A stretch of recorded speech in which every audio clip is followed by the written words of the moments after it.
ಪ್ರತಿಯೊಬ್ಬ ಮನುಷ್ಯನಿಗೆ ತಮ್ಮ ಊರು ತಮ್ಮ ಗ್ರಾಮ ಸ್ವಚ್ಛತೆಯಿಂದ ಇರಬೇಕು ಅನ್ನುವುದು ಅವರ ಆಶಯವಾಗಿರುತ್ತೆ.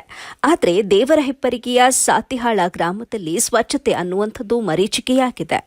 ಹೌದು, ಈ ಗ್ರಾಮದ ಪರಿಸ್ಥಿತಿ ನೋಡಿದ್ರೆ ಸ್ವಚ್ಛ ಭಾರತದ ಕನಸು ಕಂಡಿದ್ದ ಮಹಾತ್ಮ ಗಾಂಧೀಜಿಯವರ ಕನಸು 70 ವರ್ಷಗಳು ಕಳೆದರೂ ನನಸಾಗಿಲ್ಲ ಎನ್ನುವಂತಹ ಸತ್ಯ ತಿಳಿಯುತ್ತೆ. ಮಳೆ ಬಂದರೆ ಮಳೆ ನೀರು ಮತ್ತು ಚರಂಡಿ ನೀರು ರಸ್ತೆ ಮಧ್ಯದಲ್ಲಿ ನಿಂತು ಗಲೀಜಾಗುತ್ತೆ. ಸಾರ್ವಜನಿಕರಿಗೆ ಇದರಿಂದ ಸಾಕಷ್ಟು ತೊಂದರೆ ಉಂಟಾಗ್ತಾ ಇದೆ. ಅಂಗವಿಕಲರು, ವೃದ್ಧರು, ಚಿಕ್ಕ ಮಕ್ಕಳು ರಸ್ತೆ ಮೇಲೆ ತಿರುಗಾಡುವುದಾದ್ರೂ ಹೇಗೆ ಎಂಬಂತ ಪ್ರಶ್ನೆ ಮೂಡಿದೆ.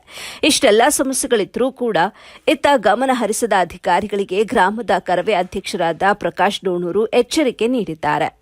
2-3 ದಿನಗಳಲ್ಲಿ ಸ್ವಚ್ಛತೆ ಮಾಡದೇ ಇದ್ರೆ ಗ್ರಾಮ ಪಂಚಾಯಿತಿಗೆ ಮತ್ತು ತಾಲೂಕು ಪಂಚಾಯಿತಿಗೆ ಬೀಗ ಜಡಿದು ಕರ್ನಾಟಕ ರಕ್ಷಣಾ ವೇದಿಕೆ ರಾಜ್ಯ ಸಂಘಟನಾ ಕಾರ್ಯದರ್ಶಿ ಶ್ರೀ ಅಶೋಕ್ ಹರಿವಾಳ ಅವರ ನೇತೃತ್ವದಲ್ಲಿ ಪ್ರತಿಭಟನೆ ಹಮ್ಮಿಕೊಳ್ಳಲಾಗುವುದು ಅಂತ ಎಚ್ಚರಿಕೆ ನೀಡಿದರು. ವರದಿ ಅಮೀದಾ ಮುಲ್ಲಾ, ಎಬಿ ನ್ಯೂಸ್, ದೇವರಹಿಪ್ಪರಗಿ.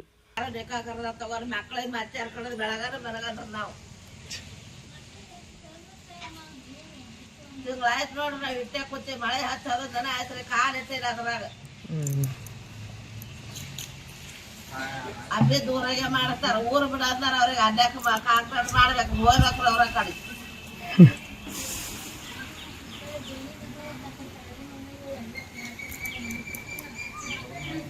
ಮನೆಗೆ ಒಂದು ಬಿದ್ದಾರ, ಮನೆಗಳು ಬಿದ್ದಾರ, ಮನೆ ಫೋಟೋ ತೆಗೆದು ಹಚ್ಬಿಟ್ರಿ ಅವ್ರಿಗೆ. ಅಷ್ಟೇ ಕಳ್ದೊಂದು ಬಿದ್ದಾರ, ಇಷ್ಟೇ ಕಳ್ದೊಂದು ಬಿದ್ದಾರ.